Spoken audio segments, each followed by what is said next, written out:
저의 취미는 피아노 치는 것, 그리고 식물 키우는 것입니다.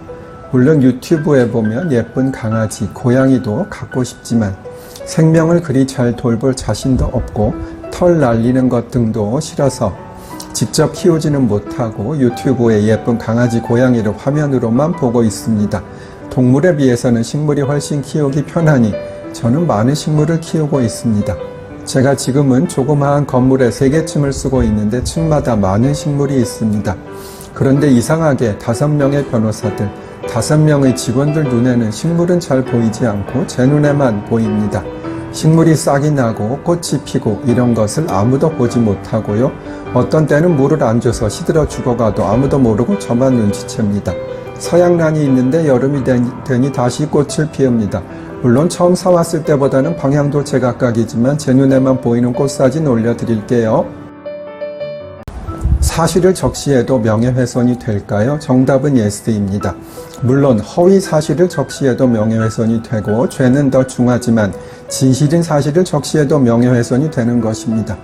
사실 왜 진실인 사실을 적시해도 명예훼손이 되느냐는 의문을 가지실 수도 있지만 강간범에게 사람이 많은 장소에서 강간범인을 알린다면 강간범의 입장에서는 명예가 훼손될 수도 있기 때문입니다.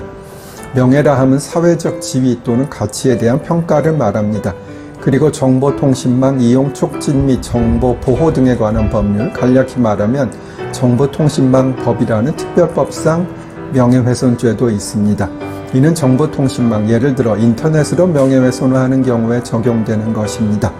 명예훼손죄에는 공연성을 필요로 합니다.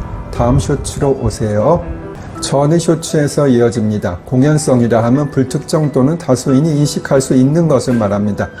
따라서 피해자와 친한 한 사람에게만 명예훼손을 한 경우에는 공연성의 요건을 충족하지 못하게 되어 명예훼손이 성립되지 않게 됩니다. 다만 판례는 전파 가능성이라는 이론을 들고 있습니다.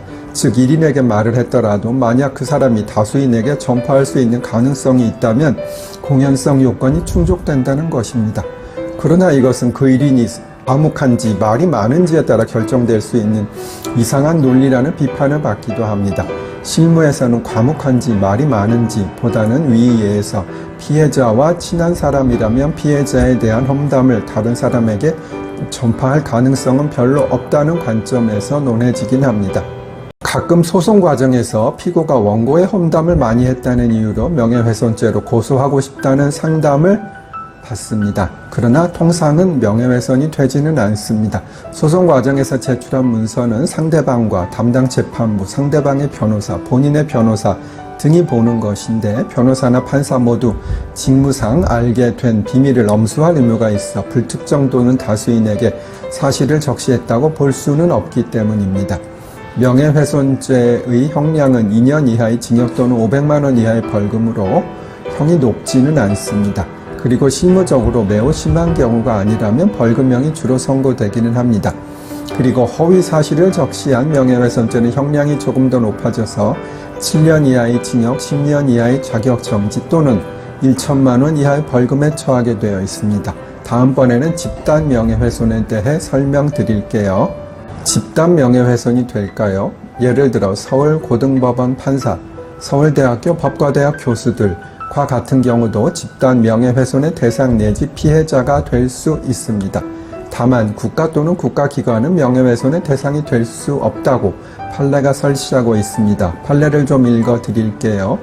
정부 또는 국가기관의 정책 결정이나 업무 수행과 관련된 사항은 항상 국민의 감시와 비판의 대상이 되어야 하고 이러한 감시와 비판은 이를 주요 임무로 하는 언론 보도의 자유가 충분히 보장될 때 비로소 정상적으로 수행될 수 있으며 정부 또는 국가기관은 형법상 명예훼손죄의 피해자가 될 수 없다 라고 판시하였습니다. 대법원은 비슷한 논지로 지방자치단체의 경우도 명예훼손이나 모욕죄의 피해자로 될 수 없다는 판시를 하고 있습니다.